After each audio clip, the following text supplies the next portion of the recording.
This is a test. So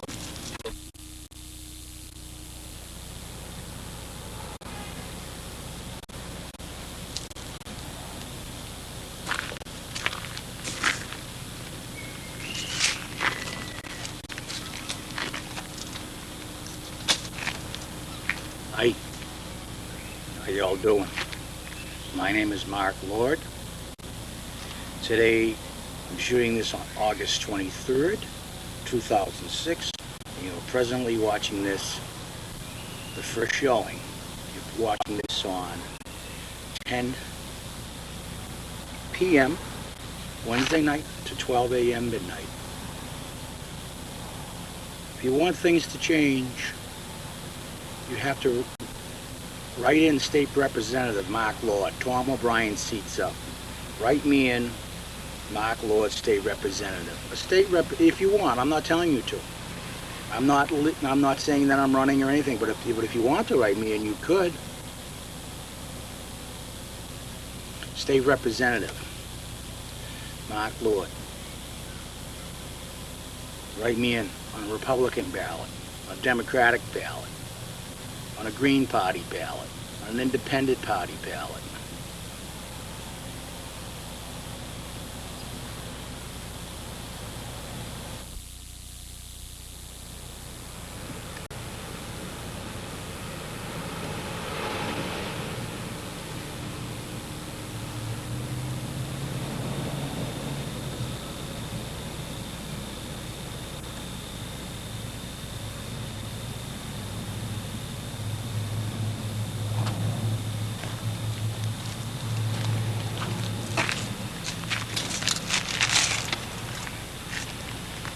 Sorry for the delay. Patience, patience, patience. But we've been waiting patiently for too long now for things to start happening. It's time you write somebody in like me, that's state representative.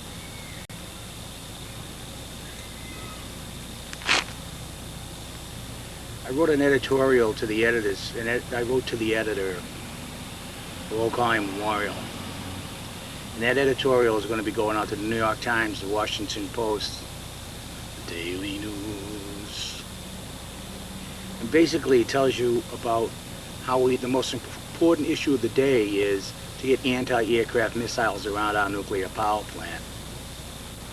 Al-Qaeda has said that they were going to bomb a nuclear power plant with airplanes. So it's important to have these missiles, these anti-aircraft missiles around the plant to shoot down any planes that happen to go overhead. You know, there are so many homegrown terrorists in America as well, people that were born here and live here. They're fed up with oil prices, gasoline prices.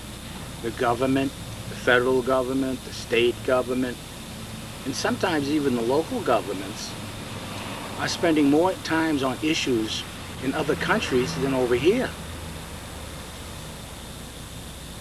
Bush said in his speech that this isn't, they want to bomb Iran.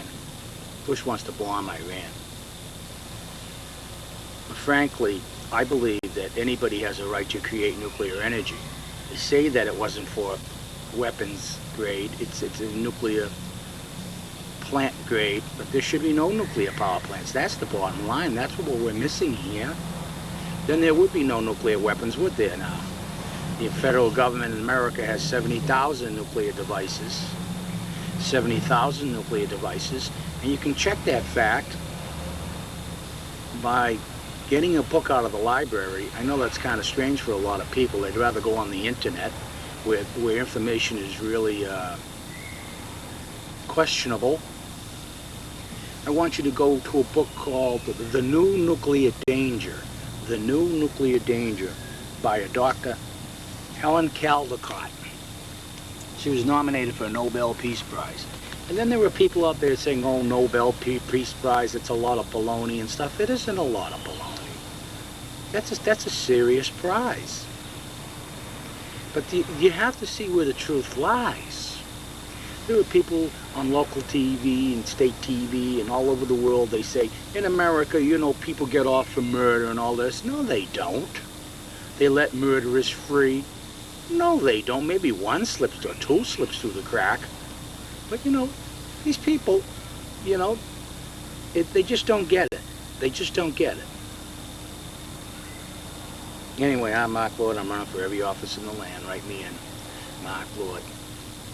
You know, Saddam Hussein in his trial, the judge asked him, please state your name and where you live. This is what the judge says to Saddam Hussein, King Saddam Hussein. So Saddam Hussein says, I don't have to say who I am. The Iraqi people know who I am and where I live and what I'm all about. And the same thing is, I'm not anywhere near that despot. But I say the same thing. I'm Mark Lord. I don't need no identification. People know who I am, and one day the world will.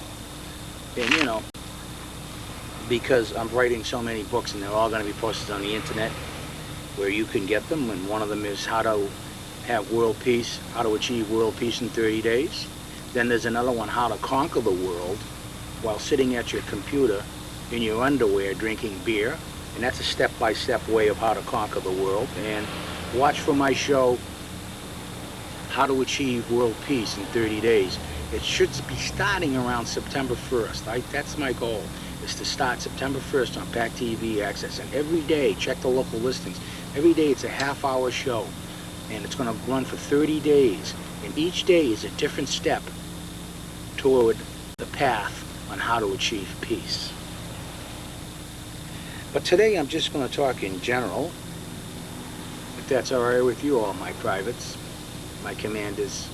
I have a guy in Washington, D.C., and he said to me, Mark, you're the man and all this, and we want to promote you in Washington, D.C., and we want to get you elected to a state office, or even the President of the United States of America.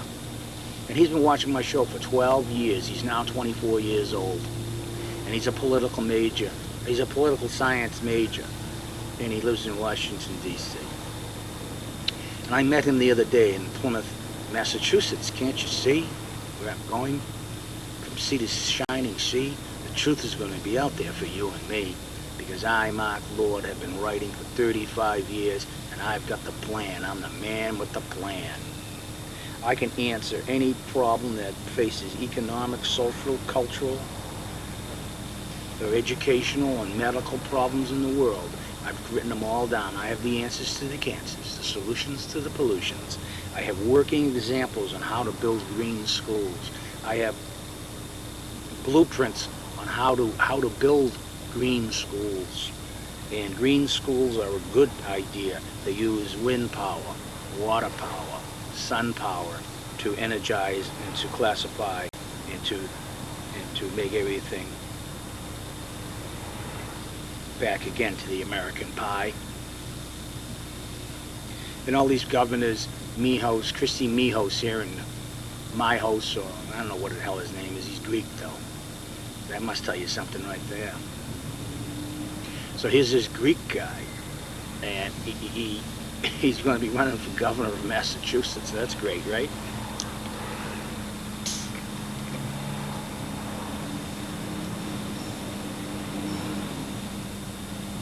He says he's going to do this and he's going to do that. No, he's not going to do anything. No governor has done anything, really. It's the people that usually do it. It's the people behind the scenes that usually do it. It's the citizens. It's the proletariat. It's the common plebeian. The pawns in the wars for royalty and oil. These are the people that get the job done. How many more tears must be shed? How many more cries of the children? How many more mothers and fathers must die for royalty and oil? President of the United States and the Senate and Congress spend more time talking about the Mideast crisis than the medical crisis in America. They talk more about the Arabs and Israeli conflict more than they do about the race wars in America, how there still is not equality between the races.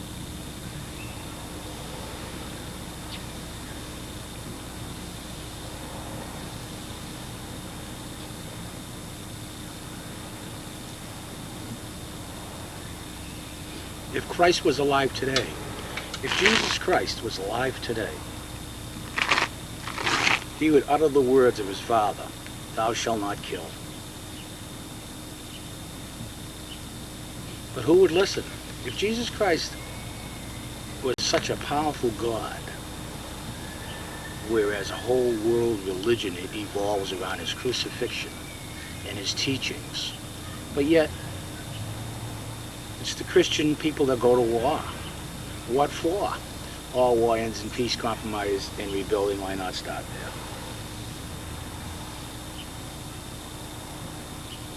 So Christians in this country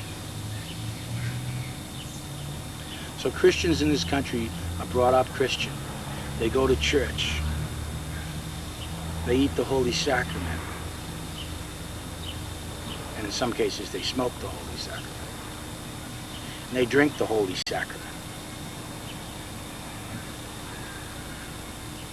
And they believe in the Ten Commandments, because it's a higher God that they listen to. But yet a mortal man, a president of the United States of America, asks for a call to go to war, and they run and sign up and forget about their higher God, their higher order, and give up the fact that thou shalt not kill, and then they turn around and go kill. There would be no wars if people lay down their arms. There would be no wars if weapons were outlawed. There would be no wars if we shared in the natural wonder and natural resources of Mother Earth, together sharing the water. They say there are 2 billion people without potable water in the world. 2 billion people. 1/3 of the world's population doesn't have clean water. Why not? Multitude reasons. But there's no reason why they can't have clean water. And I have designed and built a water system that can be easily transported by airplane and by helicopter and teleported onto a concrete pad and hooked up with the necessary pipage. There's no reason in the world why 1 billion or 2 billion people in the world have no water, no clean water. There's no reason in the world where 10,000 children a year die in America because of lack of basic medical care, lack of being able to pay for an antibiotic that would cure a simple ear infection, but instead the mothers and the fathers, single mothers and fathers, and who live out in the hills and in the woods and in the country,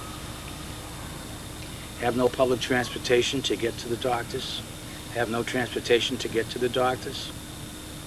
And these children, because of lack of basic medical care, are dying.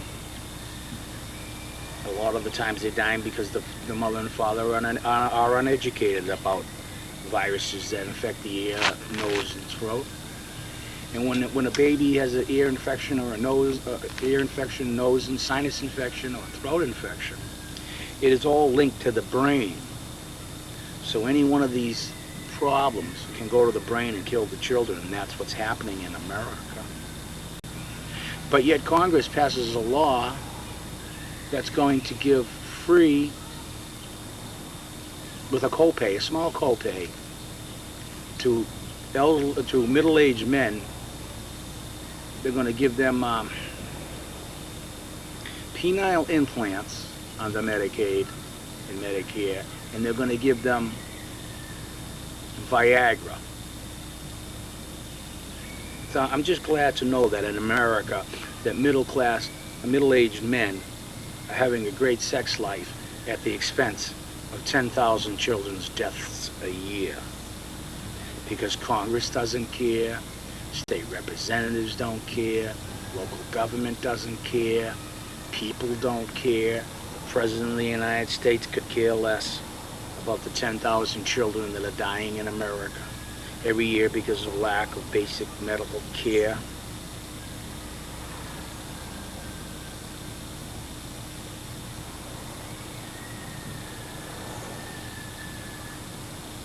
while everybody's burning fossil fuels to keep their houses warm and polluting the ozone layer with hydrocarbons that are emitted out of air-conditioned homes, while we're struggling and paying high fuel rates to keep our houses warm and cool, and while those rates keep rising, so does the pollution in the air keep rising. But yet George Bush on his ranch in Crawford, Texas, has solar power, wind power, and he collects the water when it rains, and it gets circulated around his house in pipes in the summer to keep the house cool. So George Bush has a green house. He has an environmentally sound house. I wonder why that is.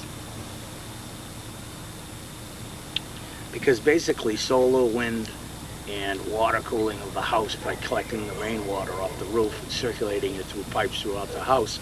I guess the reason why George Bush has it, because it's free energy and it lasts forever. And you don't have to pay. And it doesn't pollute the air around his house, does it?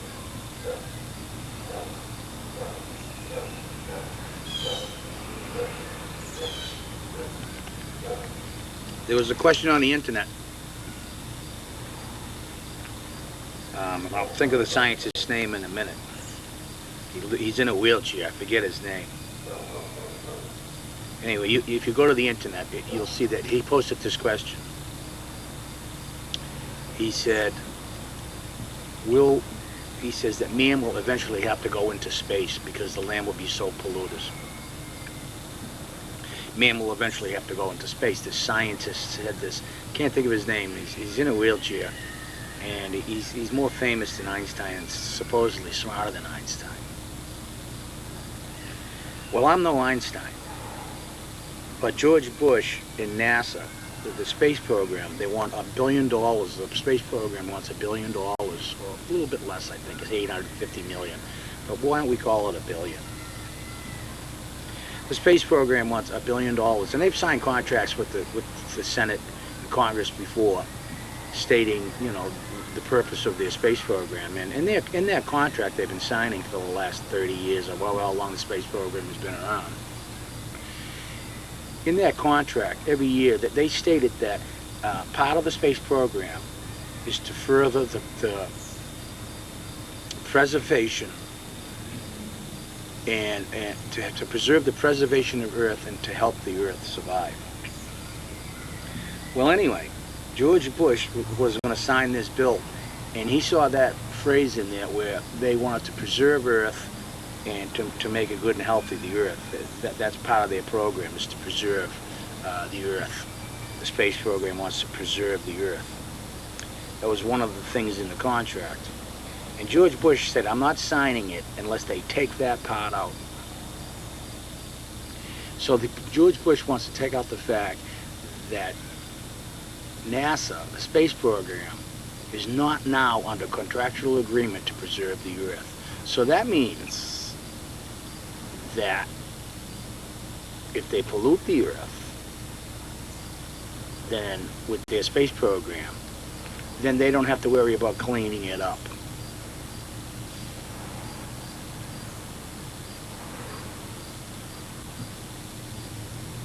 And they do pollute the Earth when they go into space. When the space shuttle was launched, scientists have said that the fuel that is needed to be burned into the atmosphere once the space shuttle goes off the ground, you see all that giant smoke come out of that thing.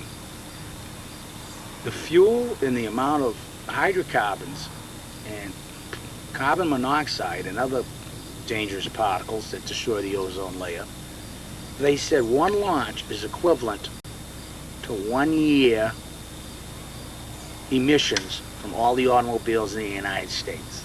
So one launch is the equivalent of the pollution of emissions for 1 year of cars in the United States. You know why they want to go into space. because there is going to be a nuclear race, and we're all going to lose. It's the rat race. Just remember, in this rat race, if you become king rat, just remember, you're still a rat. That's why it's important to get it back. We've got to bring back Paradise Lost. The Garden of Eden has turned into the Garden of Earthly Delights. The Garden of Earthly Delights is a painting done in 1555 by a Christian man named Hieronymus Bosch. And if you look that up on the internet, the Garden of Earthly Delights, you will see hellish figures depicted in all sorts of heinous and horrendous depictions of death, mutilation, sexuality, contemplation, human deprivation. He basically painted hell. And that's what he pictured Earth to be as, the Garden of Earthly Delights by Hieronymus Bosch.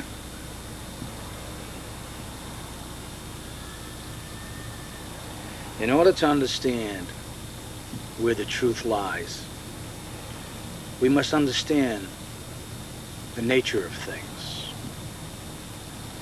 We must understand the nature of things. Mother Teresa was considered an angel of mercy. Mother Teresa of Calcutta was considered the angel of mercy. She held dying babies in her arms, thousands of them in a couple, 1 year's time, like maybe 5,000 babies, like 2 a day would die in her arms, under 1 year old. But Mother Teresa had the devil in her blood. Mother Teresa had the devil in her blood. And the Vatican had an exorcism done on her to get the devil out of her blood. So Mother Teresa, angel of mercy, had an exorcism done by the Vatican. Now, what surprises me is that people do not see the true nature of things. Why is it that Mother Teresa did not advocate and teach birth control to the people in Calcutta? Why did not Mother Teresa distribute birth control pills to the people of Calcutta? Why did not Mother Teresa teach about condom use in Calcutta?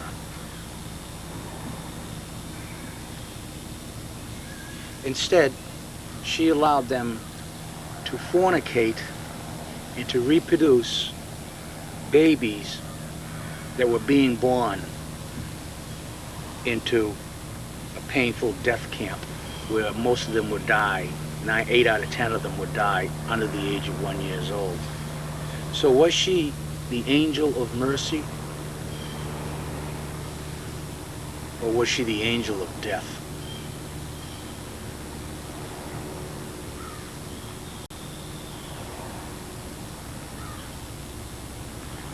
And I'm Mark Lord, and this is City Lights, City Streets. Go get yourself some edible eats. We must remember the true nature. I'll wait. If you're going to get a sandwich, I'll wait. Go ahead. Get a freaking sandwich. I know the light is probably a little bit off now. I better check it out. Oh, I see the light. Oh, yes, I see the light. And it's very bright. Just remember, when everything is really bad and everything's down and out, and you say, oh, it can't get much worse. Just remember, if you're in a tunnel and you see the light at the end of the tunnel, you're darn right it can get worse, because that's a steaming locomotive coming right at you.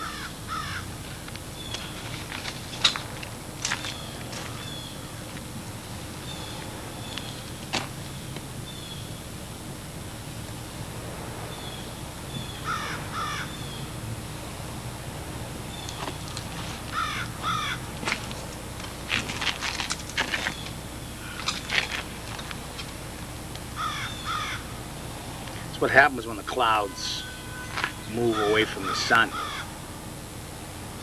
I have to adjust the iris, the amount, the aperture, the amount of light that goes into the camera. But that's why I need a camera person. So if you're interested in being a camera person, you can contact me at PAC TV Studios and call them at 508-830-6999. 3 nines. It's easy to remember. 69999. 6999.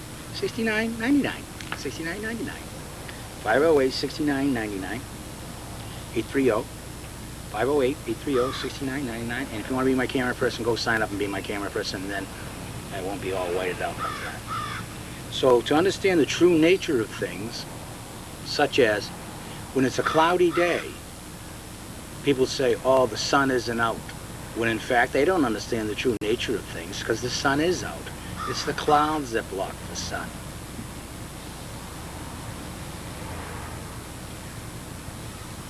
It's the clouds that block the sun. When they say that the sun rises and the sun sets, the sun neither rises nor sets. The earth revolves on its axis to the sun. The sun is a stationary center of the universe.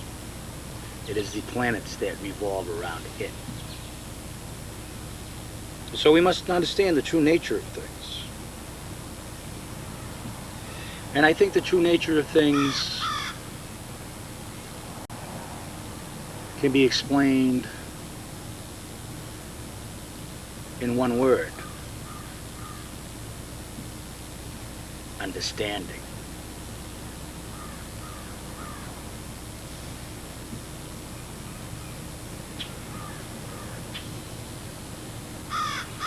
The true nature of things, when it comes to nutrition, people say, well, everything's going to kill you. Cigarettes are going to kill you, tobacco, alcohol, food. Even you can't even have sex because of the AIDS epidemics and all these other diseases that you can get, and all the preservatives in foods. And people saying that well, we'll do the bad stuff anyway. But the true nature of things is thus: you can eat healthy, but you choose not. Everything that is advertised on TV is bad for you. So, everything. So, whatever you see on TV, I don't care what it is, it's bad for you.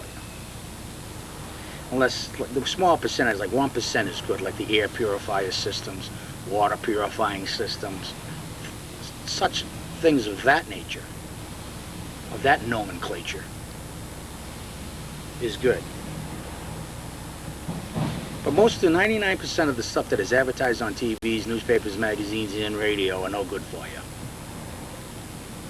If they were good for you, you wouldn't have to advertise.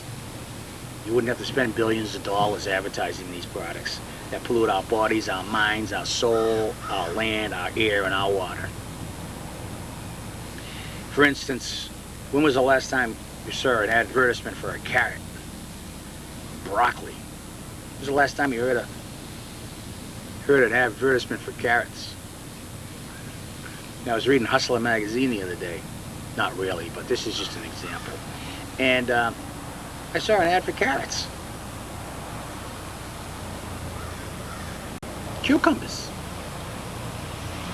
Corn. Why they would advertise that stuff in porn, only you people out there could tell me. Probably has something to do with vegetable sexuality. Would you like a fruit cup?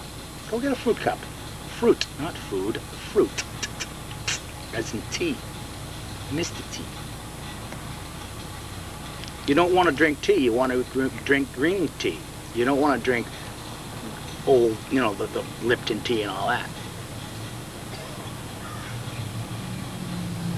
Lipton tea and all your basic other teas has this thing in it called tannin. And tannin is what they use to cure liver. So I think it's some sort of acid, and it's very bad for you.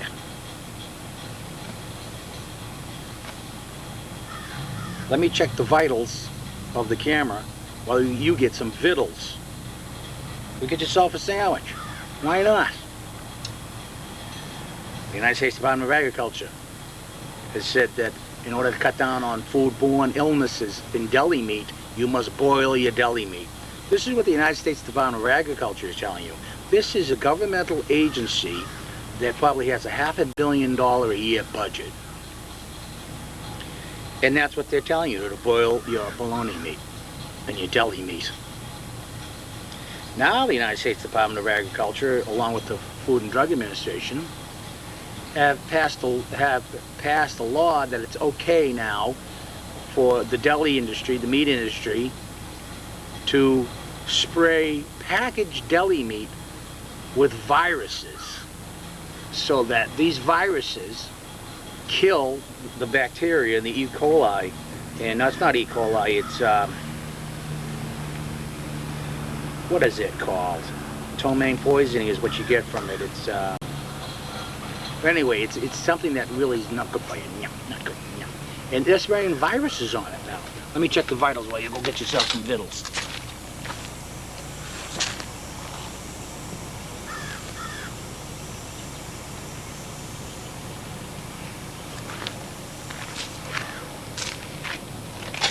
There we're up. So here we are, me and you. So again, write me in for every office in the land. The Green Revolution is coming. And then there are people, you have to understand the true nature of things. When people say they're environmentalists, all the other people say, oh, they're wackos, you know, greenies, and you know, they say they're wackos, these Greenpeace people try to preserve the earth. What's wrong with preserving the earth? These same people that are naysayers against these environmentalists are the ones that benefit from the clean air laws, and the clean water laws, and clean food laws. These people benefit from this, but they don't know. So we have to understand the true nature of things.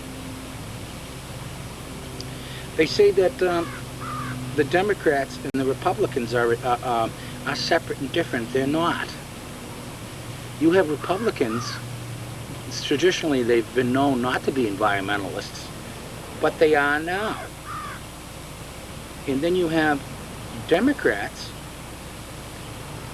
that were traditionally environmentalists, and they're not.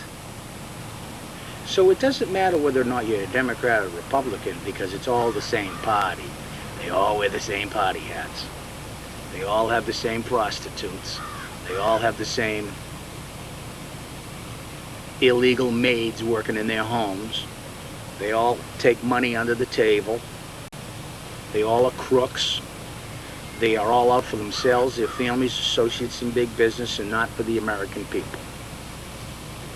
And then there are people that say, Mark, I know you're running for every office in the land, and I would write you in for governor. I would write you in for president of the United States, but that would be like throwing away a vote, they'd say to me. No, you're not throwing away a vote, because when you vote for me in a write-in candidate space for governor or president of the United States, you're not throwing away a vote. You're sending a message to the people of America that yes, Mark got 1,000 write-in votes for president of the United States, and who is this guy anyway? Let's look into his affairs.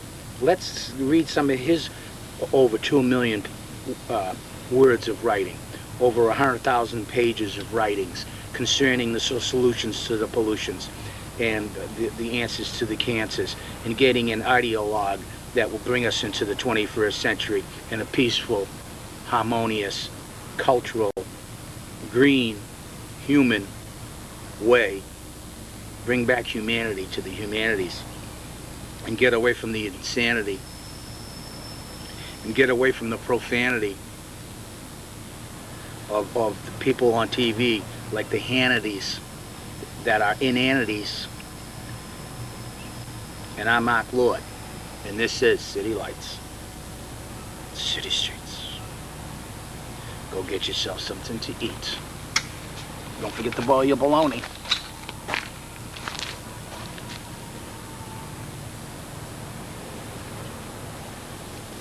Just hold your horses.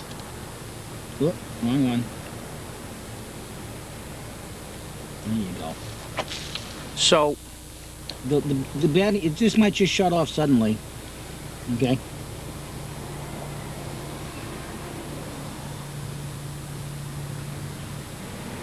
This darn light situation, not a good thing. Doing the best we can.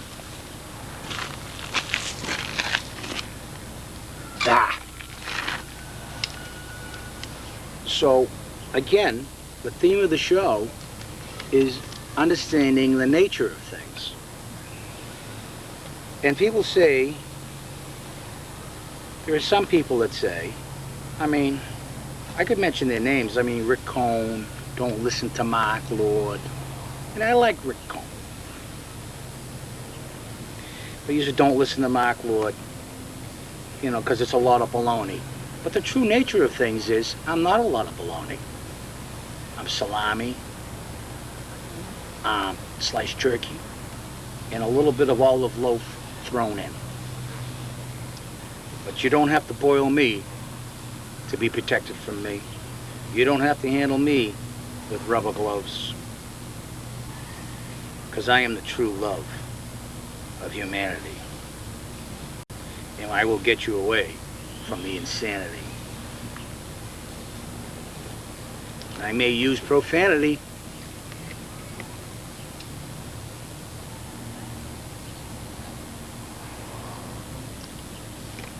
They say words are obscene. No, words are not obscene. What is obscene is not to see the true nature of things. We must be able to see the nature of things. There's a local Marine in Plymouth, Massachusetts. I don't know his name. And I wouldn't mention his name even if I did know his name, because he needs some respect. He's been accused of shooting an Iraqi prisoner and then trying to hide the crime. You cannot hold a human being during the presence of war accountable for his actions to the enemy. You cannot hold a human being accountable for his actions during wartime. To place a young man in that position where horrible sights are seen every day, where his life is on the line every day, it's not real life. You're putting these young people in hell, and you cannot expect them to act as angels when they are in hell.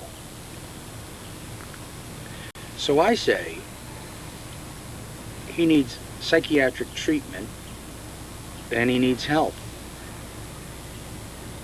because that will help him. We have to show him love and care, not show him more hate and despair. Do you care?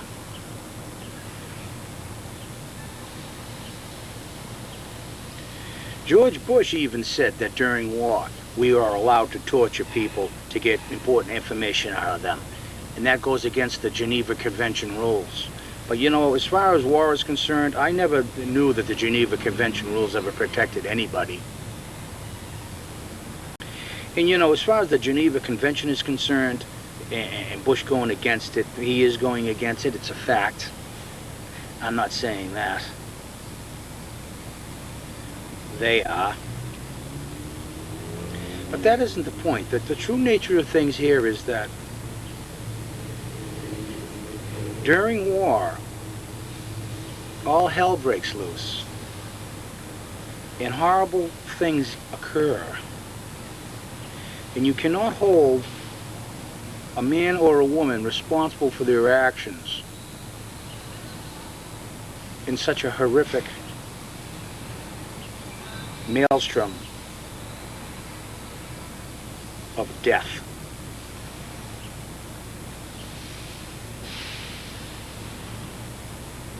My thoughts on war is,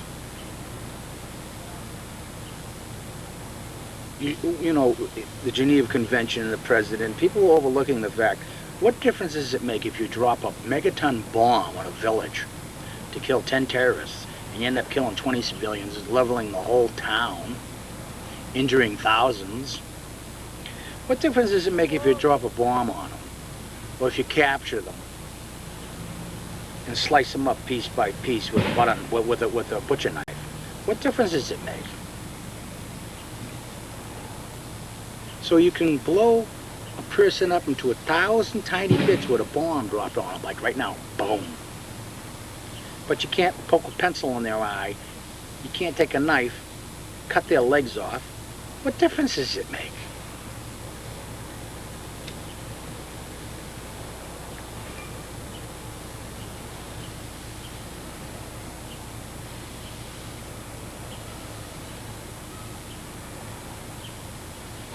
They say that, check the vitals, get yourself some vittles. I guess that's okay. What's his name? Mel Gibson. Mel Gibson, the actor. I'm sure everyone who knows who he is. He said the Jews are responsible for all the wars and strife in the world. Well,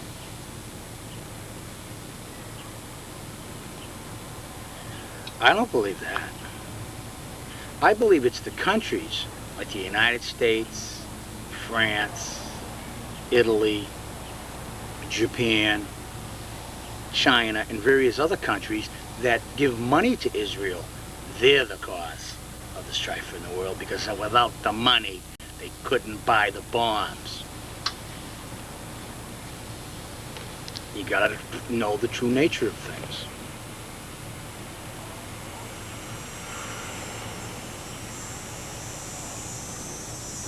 The true nature of things is that I'm going to change the battery before it dies, because I don't want my anything cut off right now, because I got some interesting things to say. So while I'm changing the battery, I'm going to give you 1 minute to go get a sandwich. So why don't you do that now? I'll wait.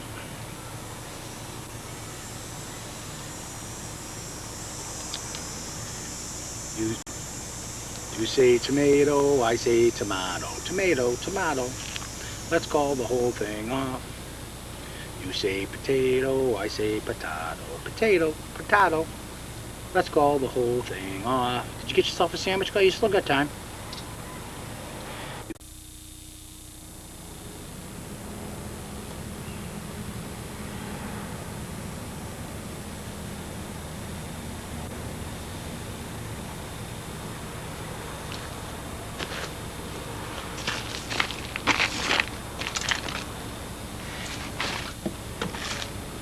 Did you get yourself a sandwich? You say tomato, I say tomato. Tomato, tomato. Let's call the whole thing off. You still got a chance to get a sandwich. Go ahead. You say Al-Qaeda, I say Al-Qaeda. Al-Qaeda, Al-Qaeda. Let's call the whole thing off. I'm sorry that the lighting has been so bad, but you just have to keep working it. So you must understand the true nature of things. The true nature of things is that governors and presidents and mayors and senators and representatives are out for themselves, their families, associates, and big business. That's the true nature of things. To change that, you need to write me in, and it's not a throwaway vote. A write-in vote is not a throwaway vote. Because if I get, on every election, if I get 100 vote write-in, in the next election I get 1,000 write-ins, in the next election 2,000, we need to get me out there, because I'm for you. I'm not for myself.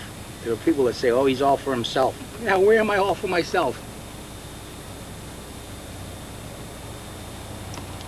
Let me tell you this. If I was elected state representative, Plymouth, I would get community-owned wind towers. I would privately raise the funds with private money donations and build wind towers. We would build wind towers in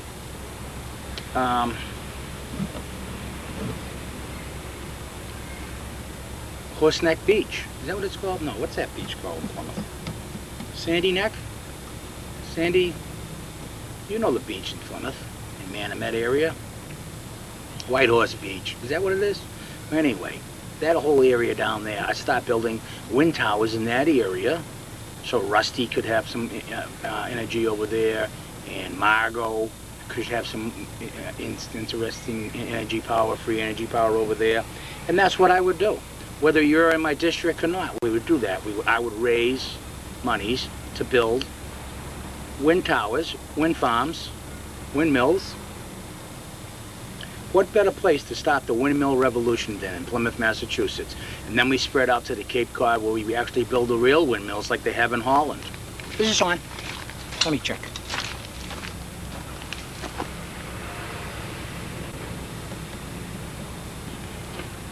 Is this thing on? But you really can't. I mean, I could do that as a private citizen, but I'm poor enough as it is. But if I had the money of a state representative that'd give me the money to exercise the right to get what's right for the people. And that's the true nature of things. I don't hear Rick Cohn saying that he wants to run for state representative and get community-owned wind towers. I don't hear Frank Paluccio saying that. I don't hear Charles Checkley saying that. I don't hear Karen Buick saying that. I don't hear the Charter Commission in Plymouth, Massachusetts saying that they're going to get community-owned wind farms. I don't hear the selectmen of the town of Plymouth saying that they want to get community-owned wind farms, and why not? Why not use the power that the public has entrusted you with to benefit the people in your districts, and then go outside the districts? Have it be a prototype plan that they can use in all districts across America, from sea to shining sea, purple mountain majesty. And that's the true nature of things. People can talk and talk and talk and talk. They can talk the talk and walk the walk. But if you don't do the deed, then the deed is never done, and never done again in Watermelon Sugar. That's another great book that you should get, Watermelon Sugar, by Richard Brodigan, American writer. One of the greatest American writers there is, there ever was, there ever was, if there ever was, if there ever was, if there ever was, if there ever was, Don was, if there ever was. People say that, you know, I'm crazy and all this, but I only do that so that you don't know what I'm going to say next. Because I want you to watch, just like when I use the F word on WATD radio. And I know the newspapers are out there. I know the radio listeners are out there. I use the F word so that I'd get in the papers where the subtitle of the article would be, Mark Lord drops the F-bomb. Well, now people are reading the newspaper and they see that, and they're going to read the article in which I state we needed anti-aircraft missiles around our nuclear power plant to shoot down any terrorist hijacked planes to protect our nuclear power plant. And I wanted people to understand that this is a crucial issue. But if I had just said that, it would have just said selectmen debate on WATD radio, and no one's going to read that. That's the true nature of things. Did you get yourself something to eat from the Garden of Earthly Delights? Those hellish paintings by Hieronymus Bosch that depict Christianity and life as a despicable, devastating hell?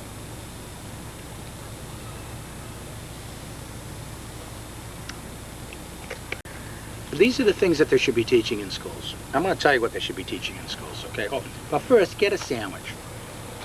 Get a sandwich.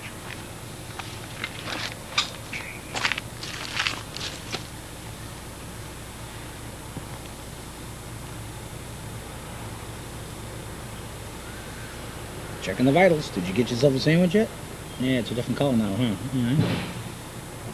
I know. I'm not all bologna. I got a little salami in me. I have a little swami in me, too. How I love you, die, dear old Swanee. I'd walk 1,000,000 miles for one of your smiles. Oh, mammy. Did you get yourself a sandwich from the Garden of Earthly Delights? Now I'm going to tell you what kind of curriculum they should be teaching young people in schools from day one now, from first grade on. First grade on, rule number 1. Hold on. Let me check the vitals. Do I have to check the vitals again? Did you get yourself some vittles?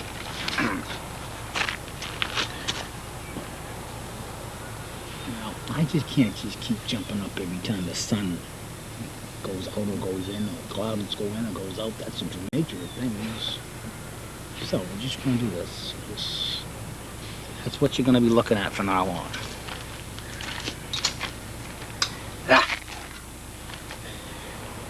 From day one, this is the curriculum of the educational methods. The nomenclature of the curriculum is thusly as follows. In order to teach the prepubescent student into a more prolific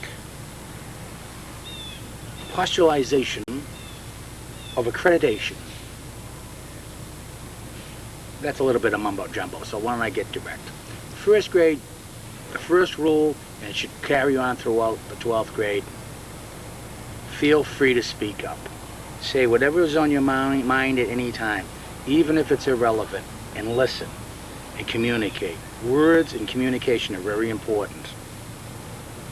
That's rule number one. Rule number two, they should teach college science to first graders. And they should teach modern day history to first graders, starting with the Vietnam War up until present day. And once the history is taught through present day, then go back to the Egyptian times, the Roman times, the Renaissance, the Age of Reason. For in this day and age, we need to come up to reality and bring government and bring education up to the 21st century. If you bring education up to the 21st century, government will fall right into place.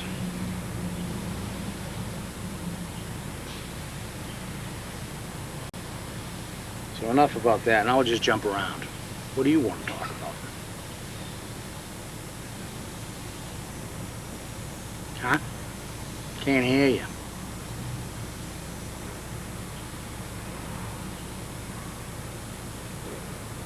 If Jesus Christ was around today, he would say, "Thou shalt not kill."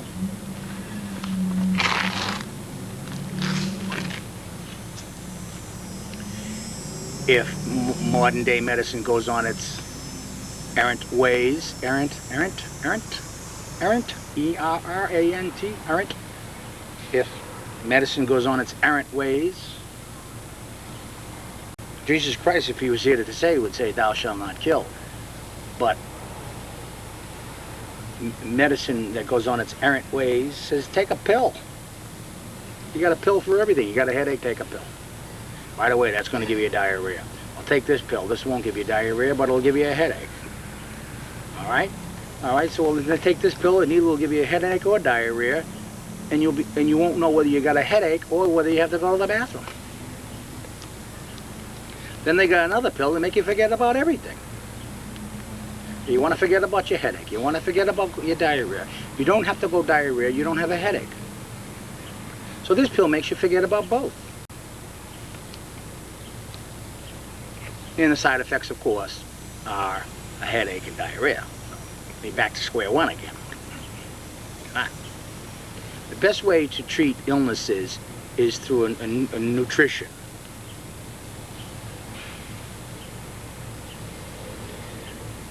I believe through my experimentation of eating foods and not eating foods. Wait, I'll get back to you on that. Hold on. Go get yourself a sandwich.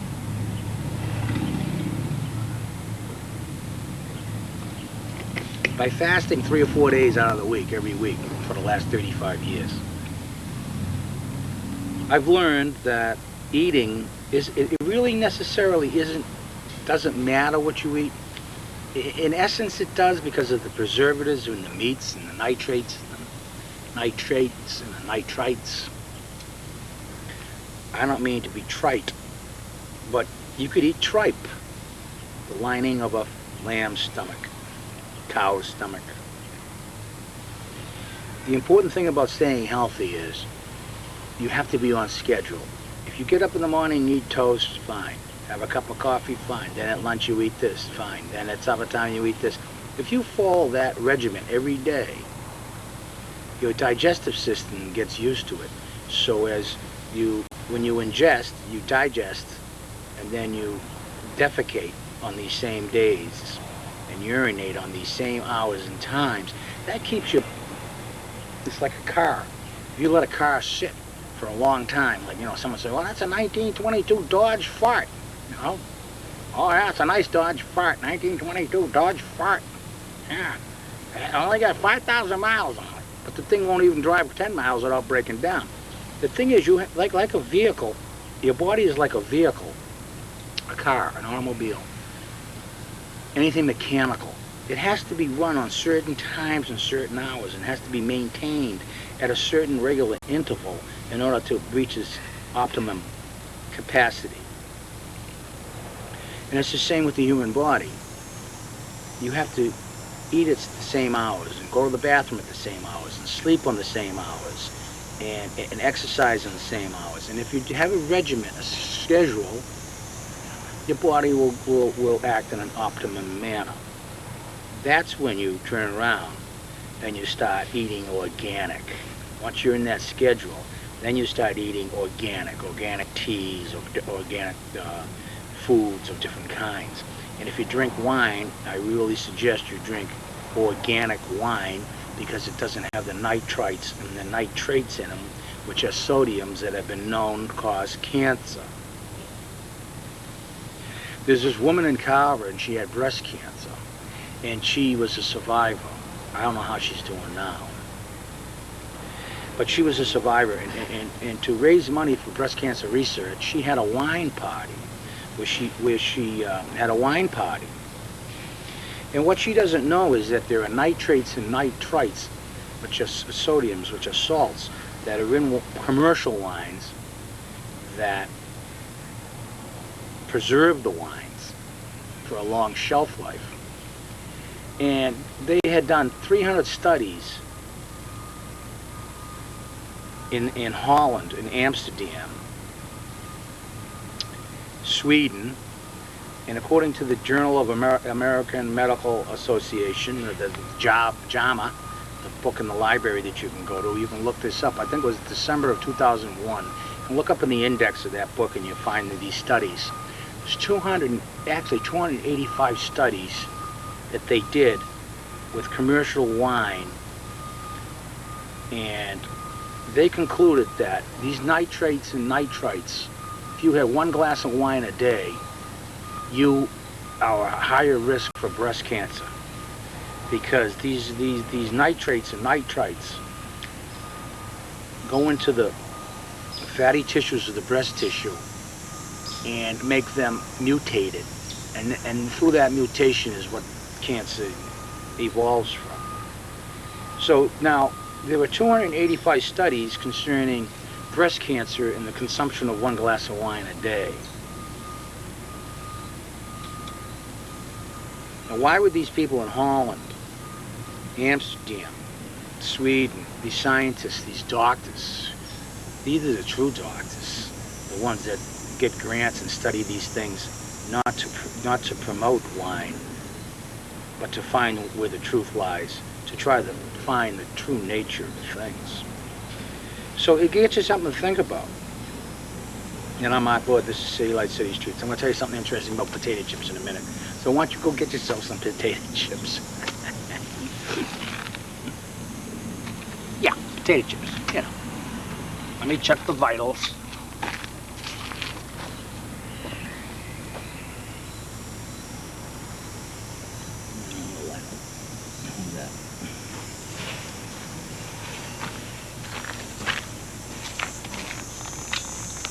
There's this health association in the world. Most of the doctors that you know, medical doctors and scientists, belong to this organization, and they have a panel of directors that are appointed. It's called WHO, World Health Association. organization, World Health Organization. WHO it's called. World Health Organization. And last year, 2005, they held an emergency meeting with all the directors concerning a substance called acrylamide, which is a tasteless, odorless substance that's formed when you fry French fries, when you fry potatoes, any starchy product that you fry. It creates this stuff called acrylamide. And it is a very well-known carcinogen. It gives cancer. And it is contained in potato chips, French fries, fried dough, anything that's fried.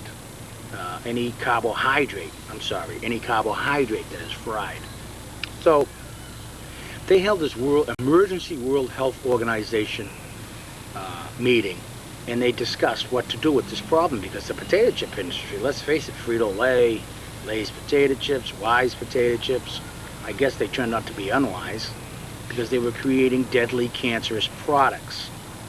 So if you notice on your shelves today, you'll see potato chips that are baked. If you're going to consume those nasty products, I mean, you know, get the ones that say baked, because then there's lower levels of acrylamide in those, which is a cancer-causing element, substance.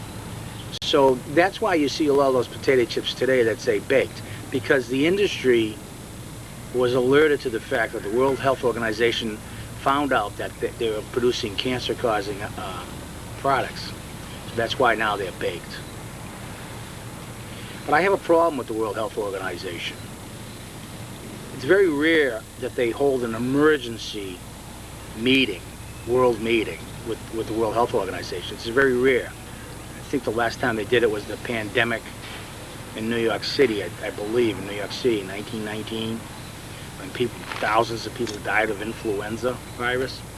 But I'm not sure about that part. But as far as the emergency meetings is concerned, this is a very, very grave finding. And if you eat fried potato chips, you'll be in the grave.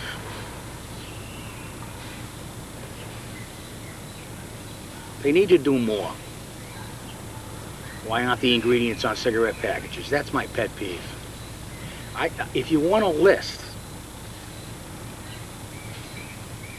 of the 4,000 ingredients, the 4,000 compounds that are in tobacco products, you can write me at P.O. Box 6444, Plymouth, Mass. 02362. And send $1 to cover the copy and the postage and the envelope. That's all it covers. I don't make any money on it. And I'll send you the list of 4,000 ingredients that are in cigarettes. Every other product that is ingested in your body is required by law to have the ingredients posted on it. Even stuff you rub on your body, like Vaseline or deodorant, has to have the ingredients listed on it by law. Why is it that the tobacco industry is exempt? I know why, and I'm going to tell you why. First of all, tobacco industry is a very powerful industry since 1776. A lot of the families that were in Congress back then are in Congress today, and they all have interest in the tobacco industry with campaign money, and some of them, like Gore, even own tobacco farms. And everyone thinks that Al Gore is so nice, but a lot of his relatives own tobacco farms, so he will inherit the monies that come out of the deadly process of producing a deadly product, tobacco farms. And he's the biggest environmentalist of them all. He wants to clean the earth and the world and everything, but yet he pollutes, his family pollutes and kills thousands, 10 million people a year with tobacco products.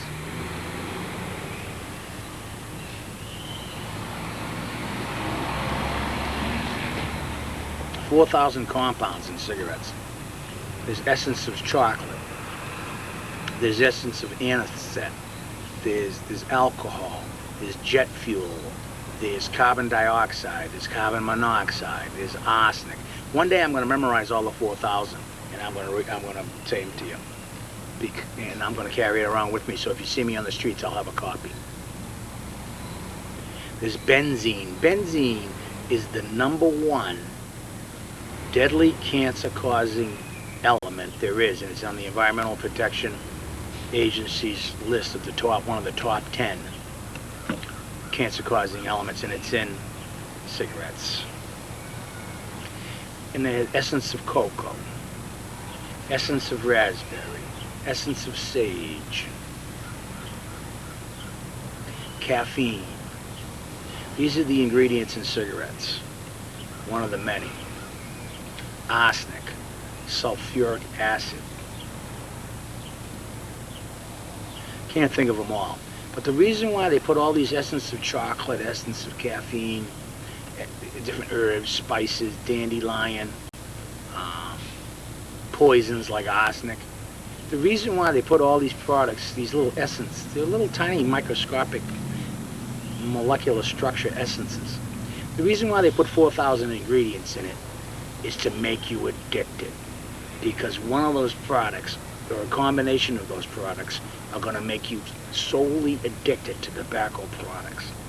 That's why they do it. Jet fuel. The reason why the jet fuel is in there, jet fuel is in cigarettes, jet fuel. The reason why that's in there, it's so that the cigarette, this is what they say, the cigarette companies, it helps the cigarette burn evenly, jet fuel. A lot of people don't know there are 6,000 children that die every year from secondhand smoke. There's a high incidence of asthma in children today, linked with the cigarette, secondhand smoke, and the bad air qualities in the schools. People don't, if you don't see it, then they don't believe it, you see. So smoke, secondhand smoke, they don't really see the secondhand smoke going into the kids' nostrils and lungs and organs and causing 6,000 deaths a year from secondhand smoke, children. They don't see it, but the scientists see it because they look under microscopes by doing microscopic inspection on slices of dead children's livers and kidneys and brains.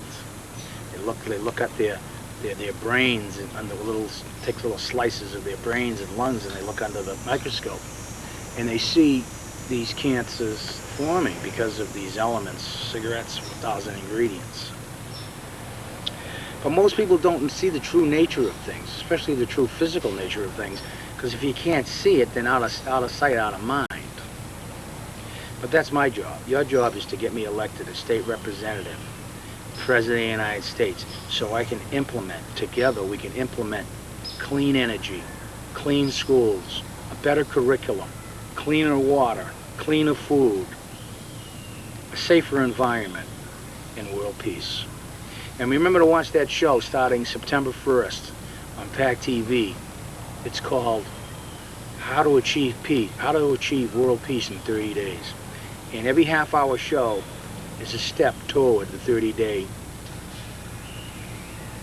enlightenment of world peace. It's a plan for 30 days. To achieve it may take years, but at least the plan is there. How to achieve world peace in 30 days. At least the plan is there, step by step, inch by inch. And as the ant once said, grain of sand by grain of sand. One day,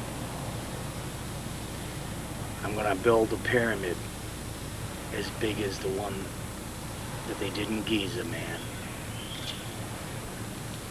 I always look at the pyramids as inspiration. And I think of ants that walk on the ground, that take one grain of sand at a time. I think of them, and I think of inspiration that it takes one grain of sand at a time to build that ant mound 10 feet high. It takes one man a grain of block or brick at a time to build the greatest monuments ever known to man, the Great Pyramids of Giza. And I say to you, my fellow Americans, one vote at a time, one write-in vote at a time, one grain of sand at a time, and we will conquer this land and bring it back to the people, so we all may live in peace rather than a world in pieces. Boy, I was getting serious there. What's happened to me? Well, because I'm going out to Washington, D.C. now, see, so I can't swear. It says I can't say the F word. Well, I'm going to say the F word, freedom. You can't say that too loudly in America. Only if George Bush is saying it.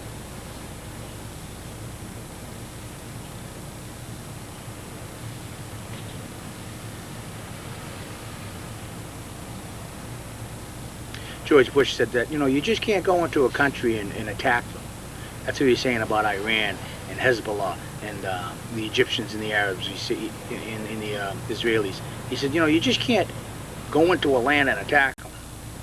Well, it's a known fact that Iraq, Saddam Hussein had nothing to do with the World Trade Center towers, and neither did Afghanistan. That's a known fact. I didn't say it. Congress of the United States of America is saying it.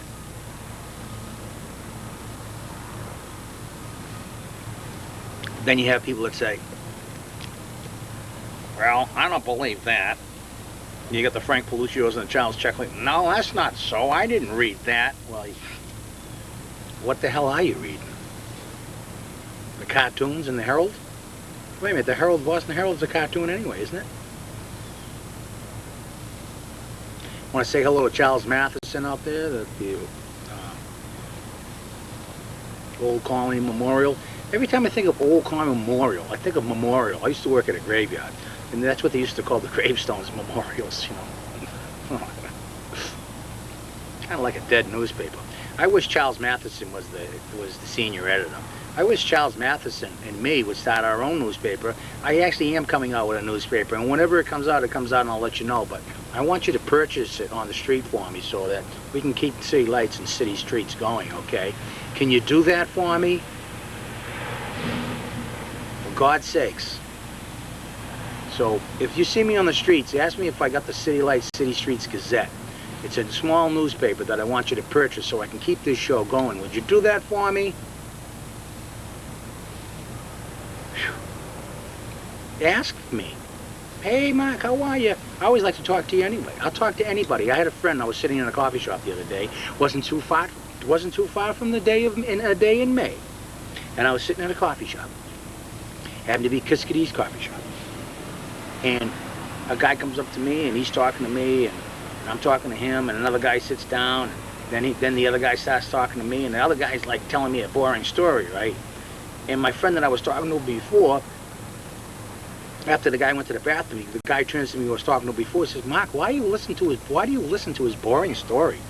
And I said, look it, man, I listen to everybody's story, because even though you may think it's boring, it's not to the person who's talking about it. And you got to give them a respect to listen to them as they listen to you.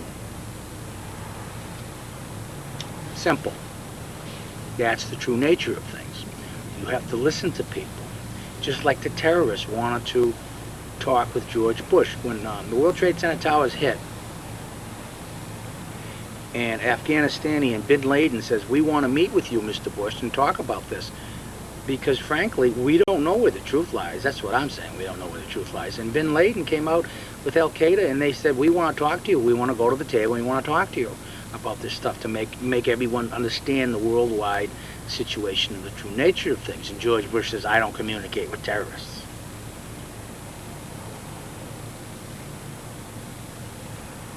If I was a world leader and a terrorist wants to communicate with me, I'd say, bring it on. Let's hear what you have to say.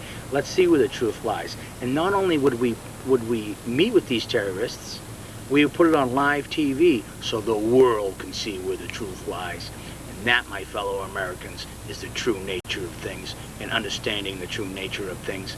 Why are not the secret meetings with Bush and world leaders, why are not these meetings broadcast live on TV, world international TV, so we, the world, may see where the truth lies?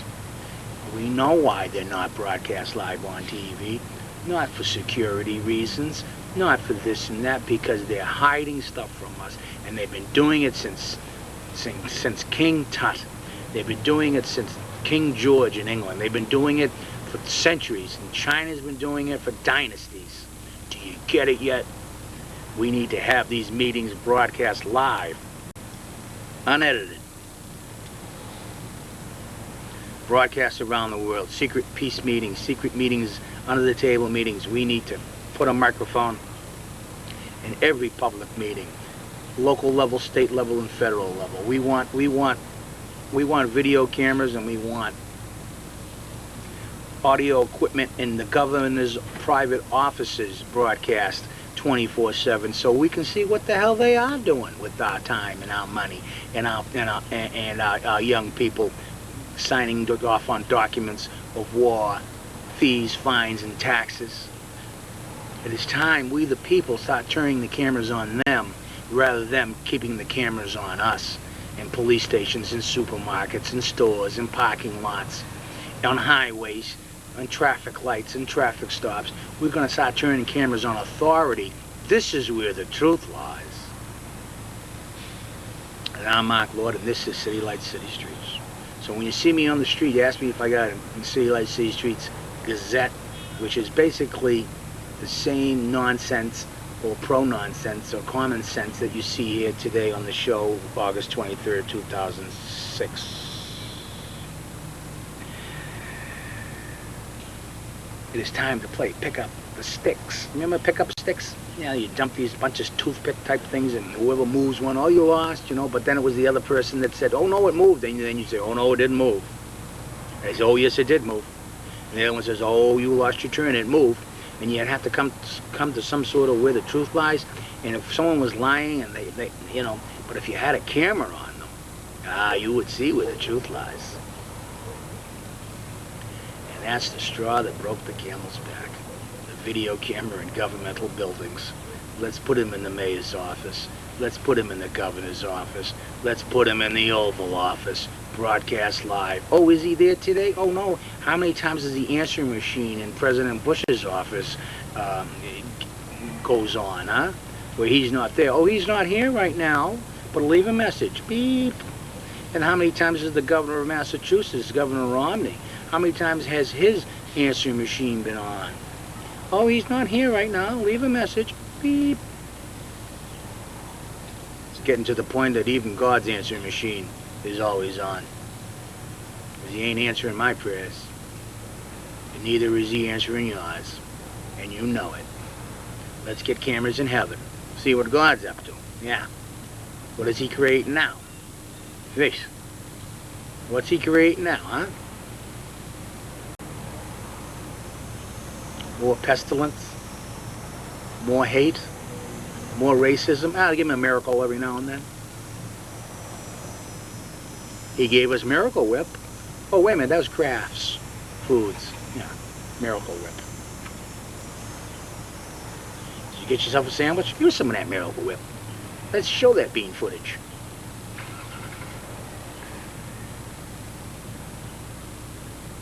It's the truth and you know it.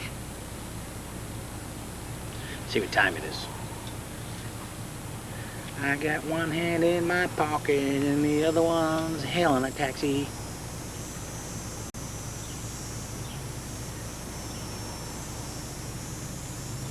About 12 more minutes.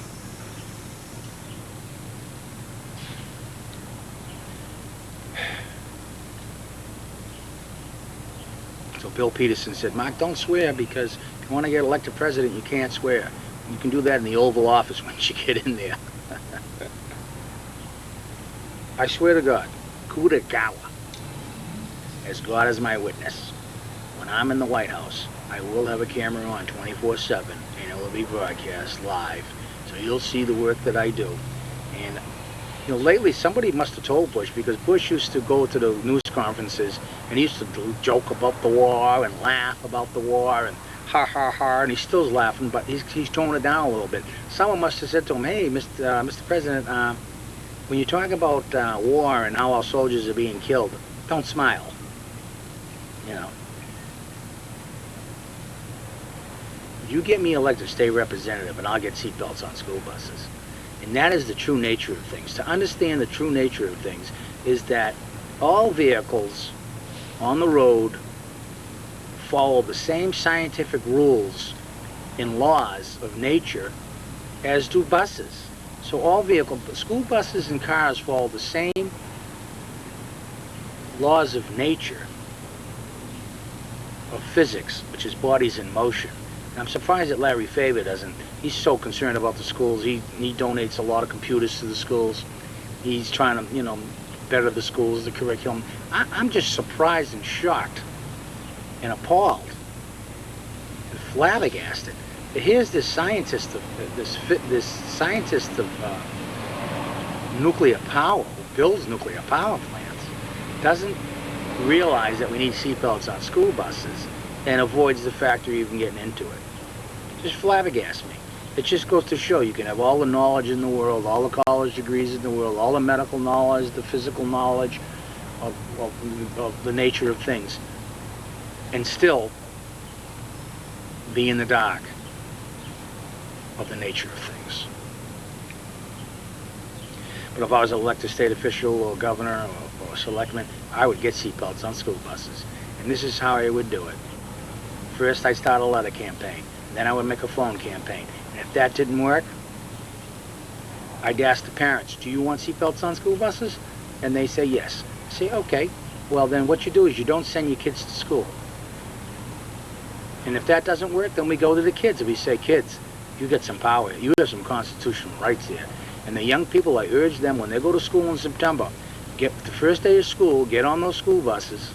When you get to the school, refuse to get off the school bus and say, we want seatbelts on this school bus or we're not coming to school tomorrow. And you stay on that school bus.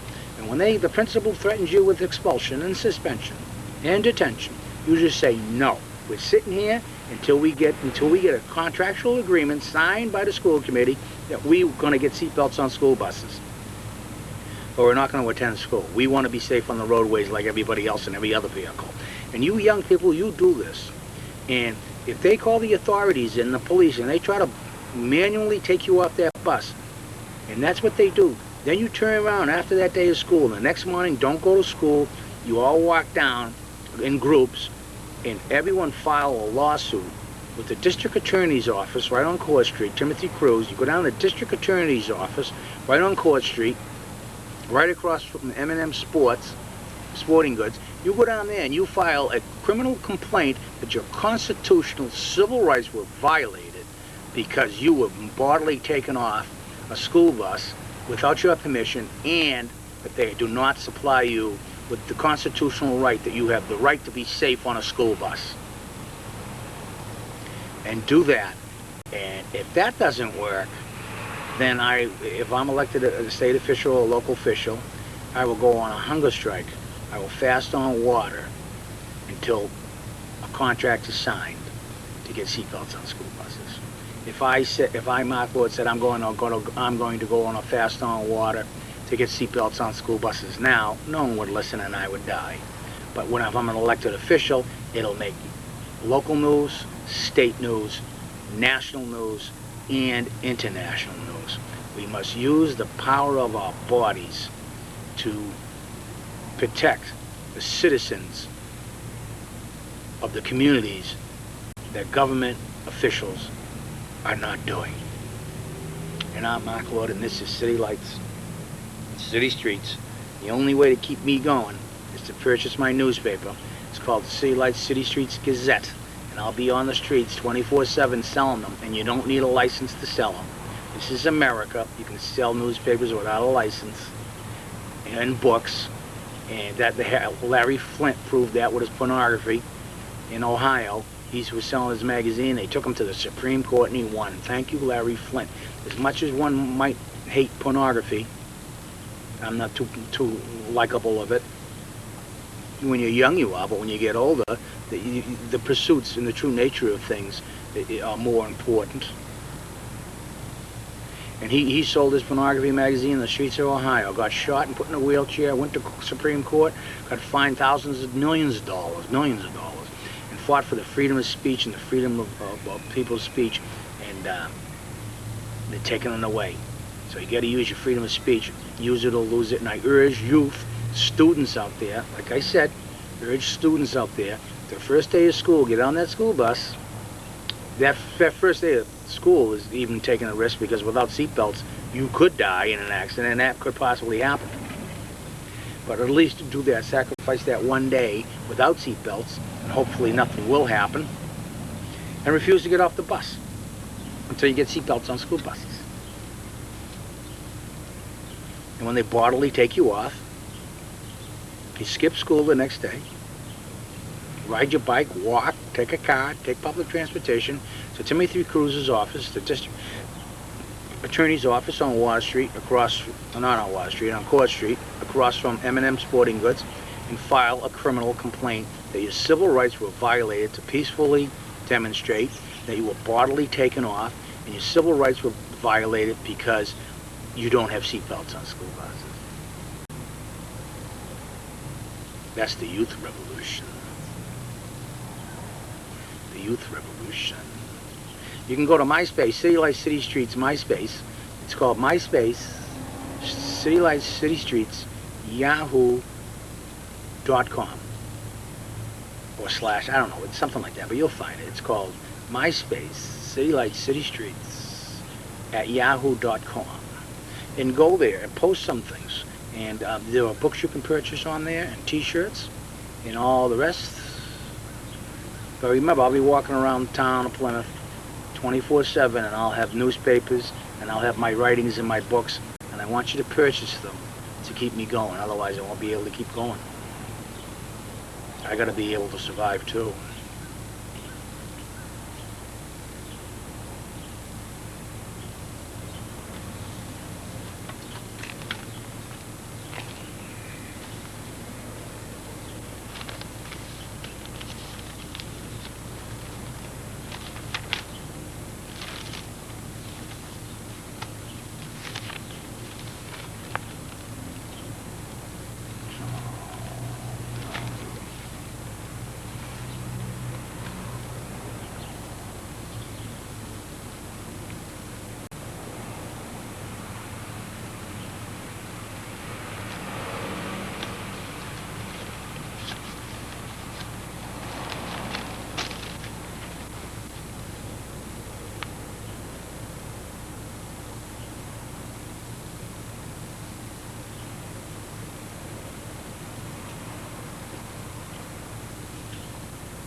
Hi.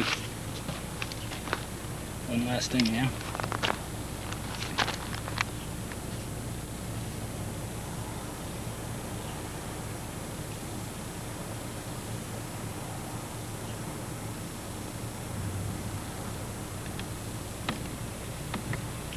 Okay. Phew.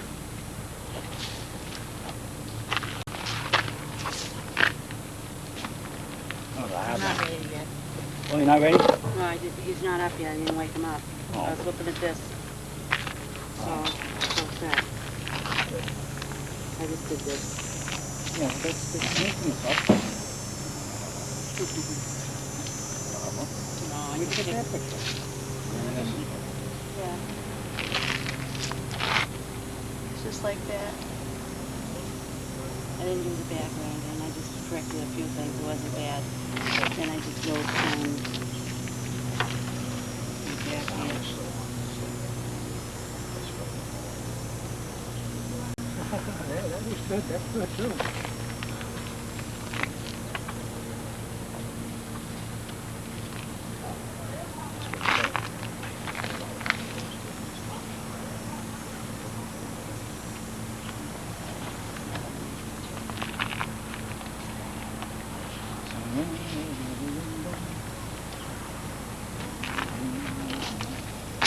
Sally on the porch. Like Christmas. What are you gonna do now? I'm gonna go wake him up. And what? And you need to go to Captain anyway.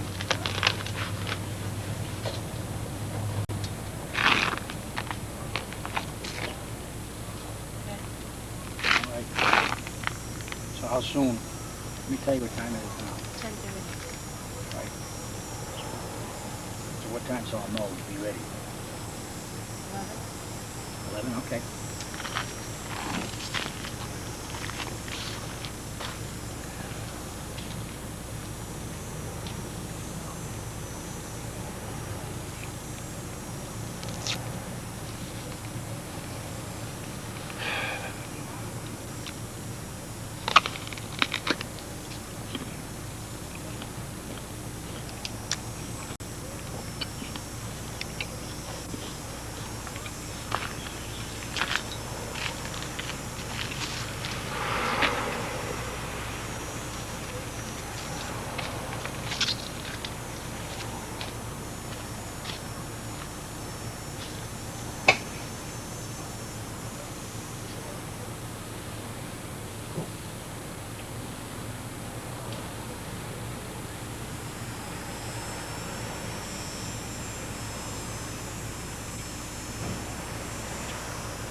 apple a day keeps the doctor away.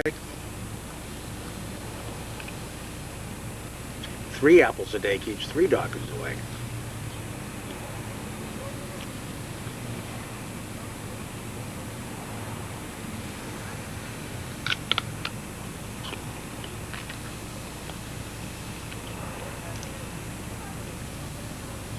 If you send your children to Nathaniel Morton Elementary School, it's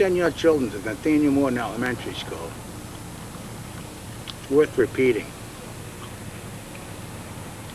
If you send your children to Nathaniel Morton Elementary School, be aware that there is poisonous air there, and your children will come down with stomach aches, constipation, ear infections, eye infections, upper respiratory problems, confusion, memory loss.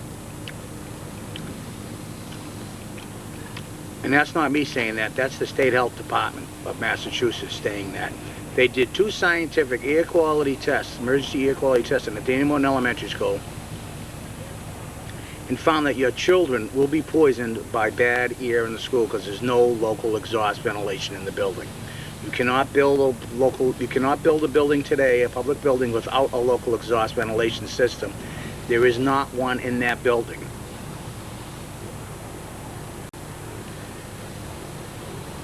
Teachers are getting chronic illnesses for life. Medical records have stated that as such as well. So I would advise you not to send your children to Nathaniel Morton Elementary School because there's no local ventilation system in the building. Your children will be constipated, they'll get headaches, they'll have projectile vomiting, which is like comes straight out like that, because there's high levels of carbon dioxide in the air. There's no ventilation system to put oxygen in the air.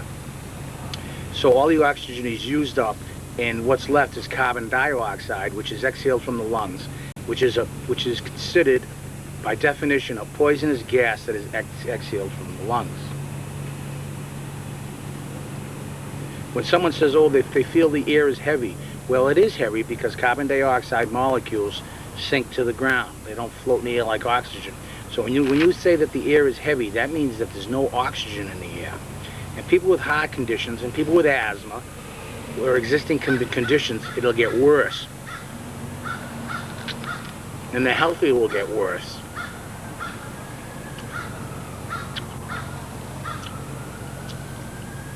I talked to Chief Engineer Corey Holmes at the State Health Department, Emergency Air Quality Division. He said, Mr. Lord, that's the worst air quality that we've done in the last 200 buildings we've tested. And you got kids in there?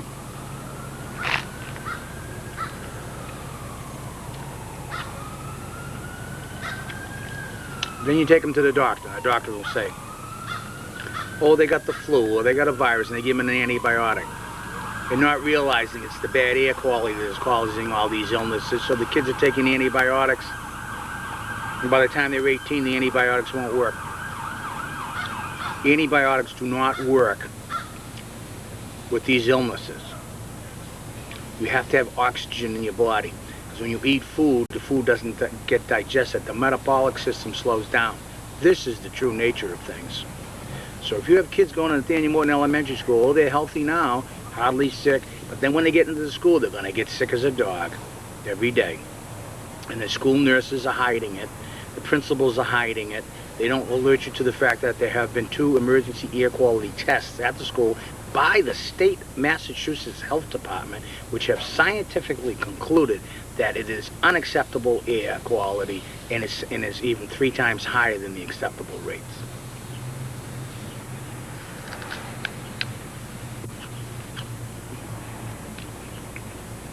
Oh, well.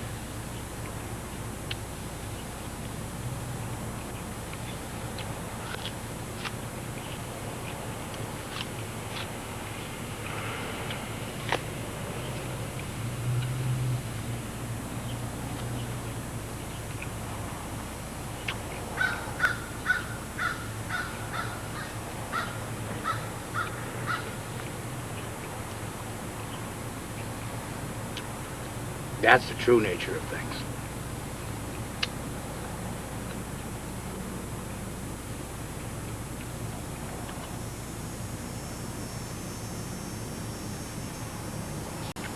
Write me in across the board. We'll get it fixed.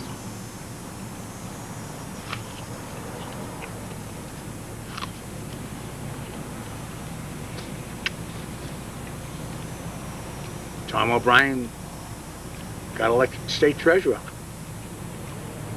His seat's open. Get me elected.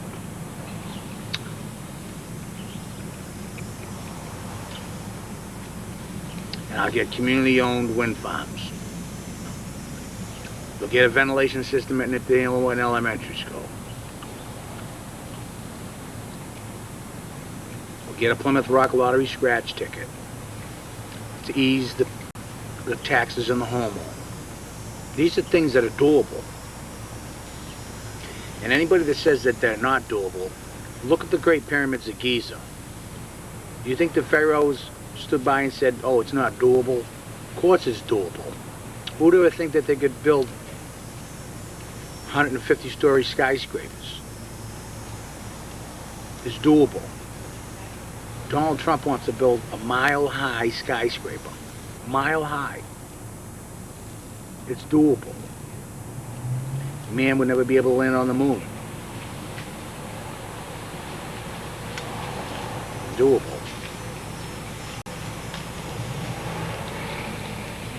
You're not cooking today? We're not cooking today. Why? We cook on Mondays. Oh, I never miss your show. Oh, good. I love it. Good. Me and Barbara. Yeah. Hi. Hi. You gonna come on and cook? I don't know. I use jarred sauce, so. She does too. But nobody knows. I make a lasagna with the jarred sauce. I just get the one with Nobody knows. the Yeah. chunky stuff in it, and I just add tomato paste. Yeah, don't tell anybody. If you come out of I the probably can. just did. I hope that ain't gonna be on your show. No, it won't. It will be on tonight about probably 11:45. This one that you're doing now? Yeah, I don't think you're on though. I think you're out of the picture. All right. But your voice will be on. It will? Yeah. All right. I'll watch it then. Okay, it'll be on tonight at 10 to 12. All right. Okay.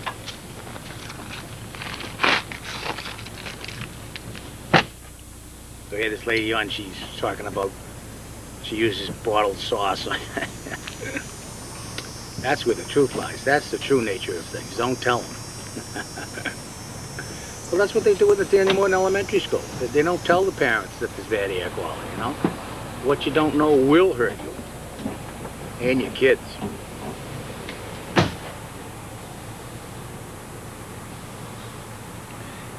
And I'm Mark Lord, this is City Lights, City Streets.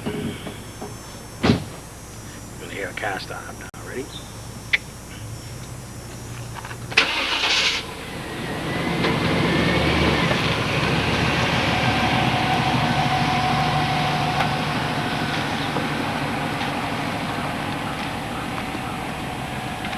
Yeah, she was funny. I used bottled sauce. I don't tell anybody.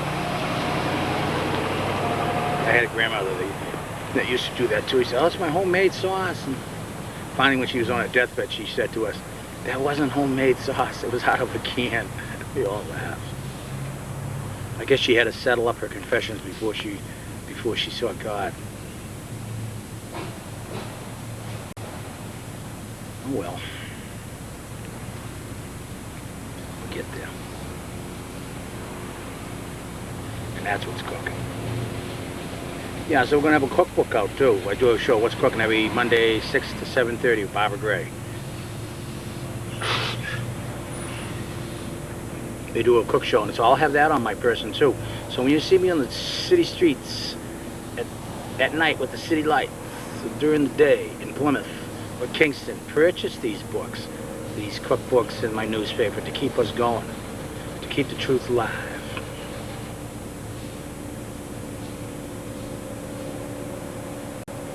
That's the least you can do. I've been on almost 12 years now. And the last 8 of it, really just trying to push for people's rights.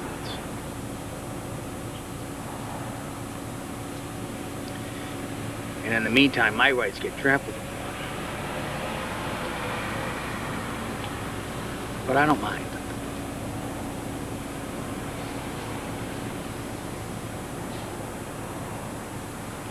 Some people are put on earth to build buildings. Some people are put on earth to build stone walls. I think I was put on earth to find the answers to the cancers, the solutions to the pollutions. I don't really rest until I pass out, until I can find an answer to a question that I have, whether it be in nature, politics, economics, science. I have to come to the truth. I have to go down the thorny path of lies, ambiguousness, trepidation, impatience, procrastination, until I reach the valley of truth.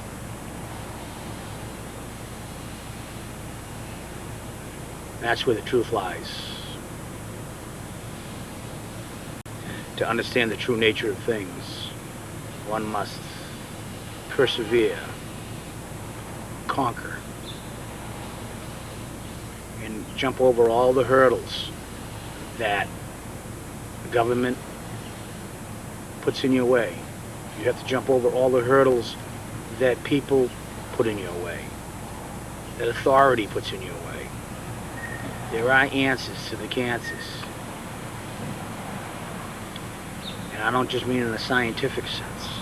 I mean in a sociological, cultural sense.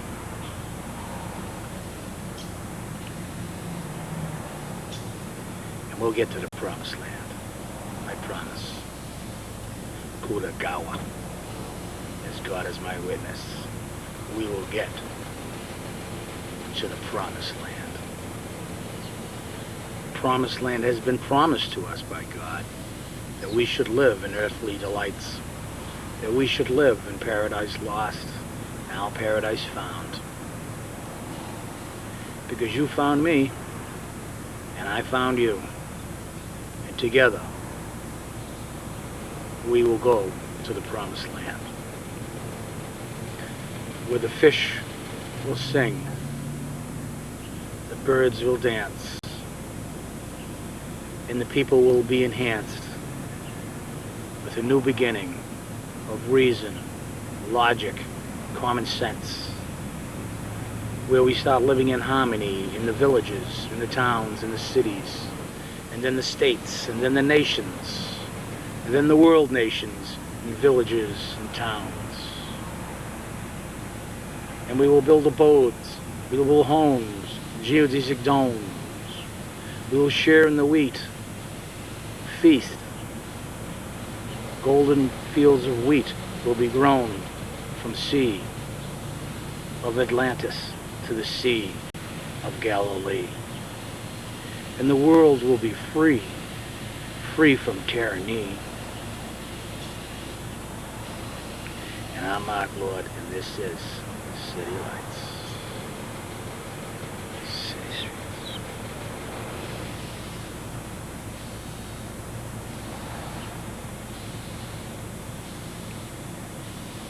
Go in peace, or go to war and be in pieces.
That was the true nature of things.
In the name of the Father, of the Son, of the Holy Spirit.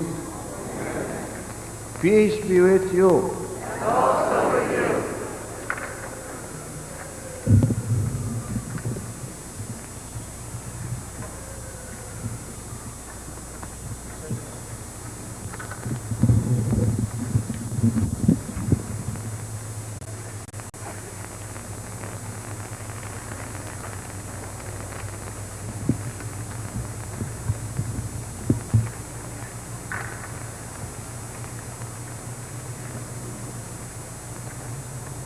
Most Holy Father, your own eyes have now seen and your ears have heard the magnificent outpouring of love our people have for you.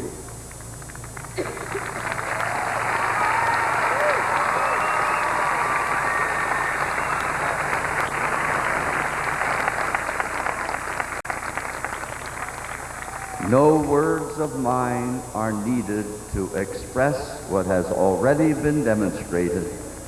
No words would be adequate. Yesterday in Brooklyn, Holy Father, you asked if New York is ready for the mystery of God.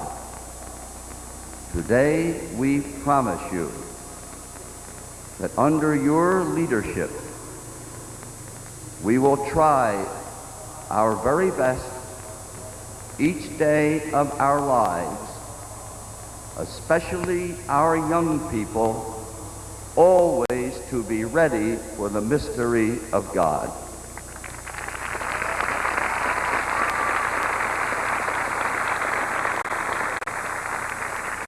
Holy Father, you have our deepest gratitude, our loyalty, and our support.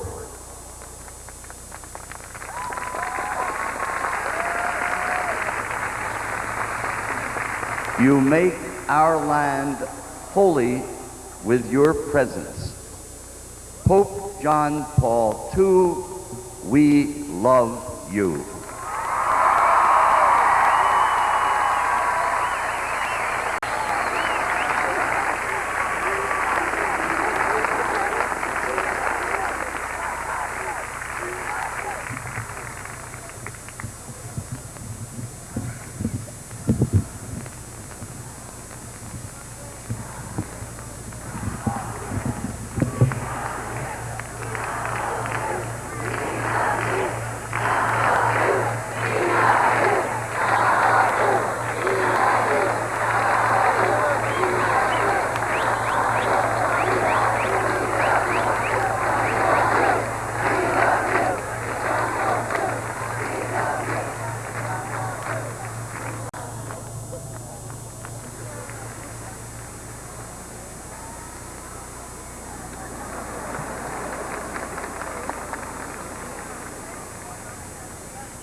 My brothers and sisters, to prepare ourselves to celebrate the sacred mysteries, let us call to mind our sins. Tu che sei venuto a salvarci in obbedienza alla volontà del Padre, Kyrie eleison.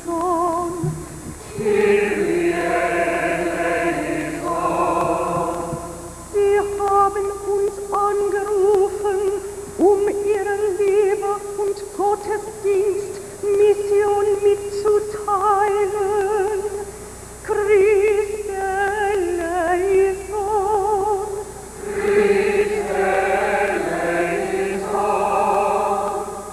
Nirtiantushin lucia fundi. Kyrie eleison.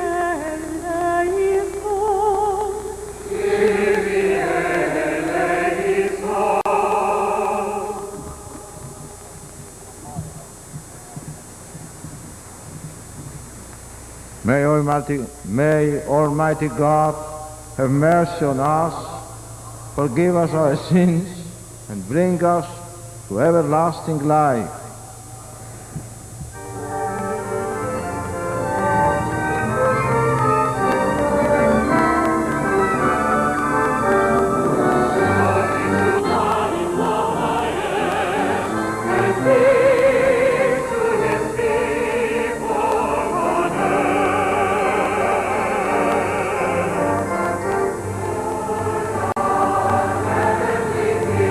Almighty God and Father.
Let us pray.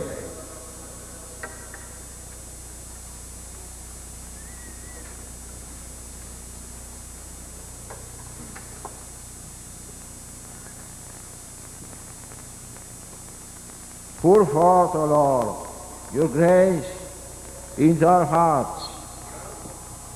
Once, through the message of an angel, you revealed to us the incarnation of Christ, your Son. Now, through his passion and work on the cross, and the prayers of the Blessed Virgin Mary, lead us to the glory of his resurrection. We ask this through our Lord Jesus Christ, your Son, who lives and reigns with you and the Holy Spirit, one God, forever and ever.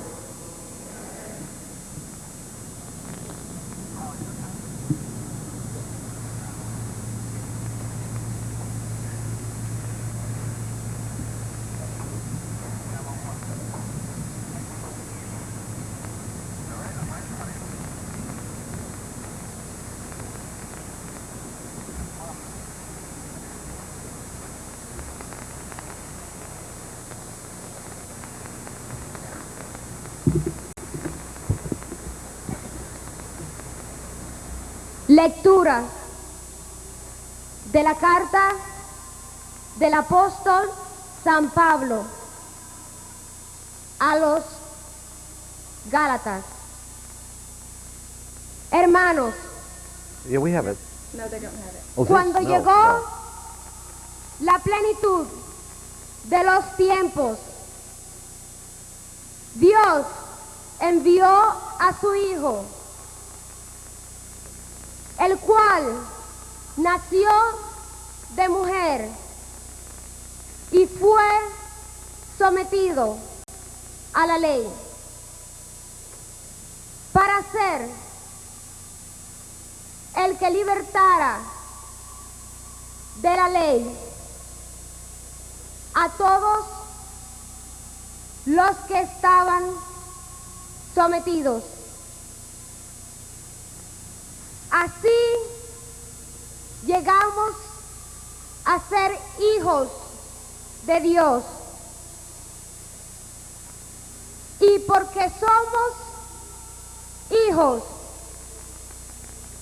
Dios mandó a nuestro corazón